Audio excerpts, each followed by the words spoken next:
Well, it's staying at zero because she's obviously political and she's doing what Obama wants her to do. And I know that's not supposed to be the way it is, but that's why it's low. Because as soon as they go up, your stock market's going to go way down, most likely or possibly. And don't forget, I called Brexit. I did a lot of calling. And what they're doing is, I believe it's a false market because money is essentially free. I don't even invest in the stock market. And I think you saw the stocks I bought. I bought a lot of stock. I'm not a stock market guy, and I bought it because it's like I didn't use borrowed money when I invested, but it's like free money. And the stocks went way up, and then I sold them because when I did this, when I decided to do this, I figured maybe there's a conflict of interest. Who knows? With them they accuse you of anything, so I figured I'd sell. But anybody could have made money. But let's see what happens when interest rates go up. Now I think they're keeping them down, and they'll keep them down even longer. And any increase at all will be a very, very small increase, Joe, because, they want to keep the market up so that Obama goes out and let the new guy, whoever that let's call it the new guy, okay, because I like the sound of that much better, but that the new person that becomes president, let him raise interest rates or her raise interest rates, and watch what happens to the stock market when that happens, okay? Because you have no choice. And the people that were hurt the worst are people that saved their money all their lives and thought they were going to live off their interest, and those people are getting just absolutely creamed. In other words, the ones that did it right, they saved their money, they cut down on their mortgages, they did all of the things, they did everything exactly right, and now they're getting practically zero interest on the money that they worked so hard for over 40 years.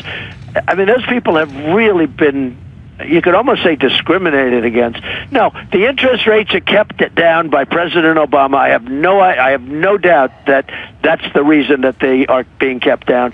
Now, as a real estate person, I love it, but I'm not really, for the last 14 months, I haven't been exactly active in the. I do run my business, and I do spend a lot of time on my business. I have to be honest with you, because I'm running both a campaign and I'm running a business, which is not so easy. But I certainly haven't done as many deals as I would normally do. But I love low interest rates.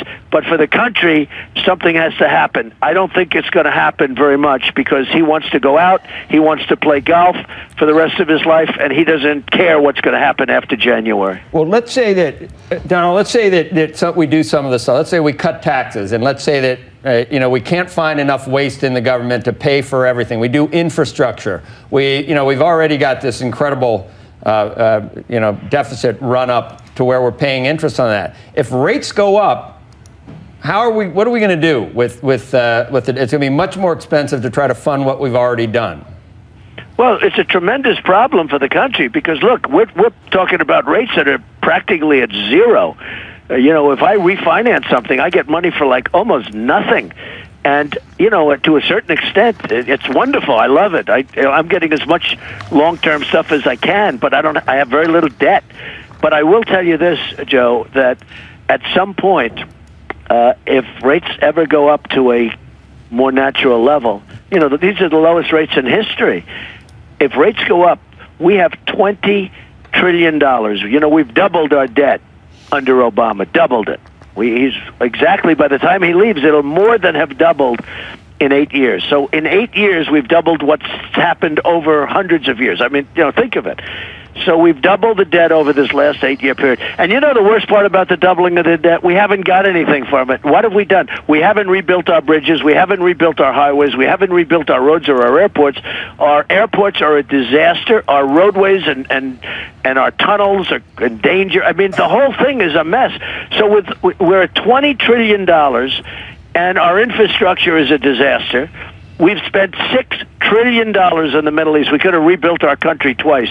We spent $6 trillion in the Middle East because we're run by politicians that don't know what they're doing. They don't have a clue. And our country's in trouble. So think of it. It's one thing if we had 20 trillion, as crazy as that number is, but our roadways are new and our bridges are beautiful. Our bridges, many of them are in danger of falling down. You see the reports. And it's a very, very sad thing what's going on. So we have a country that needs massive investment, and at the same time, we're at $20 trillion.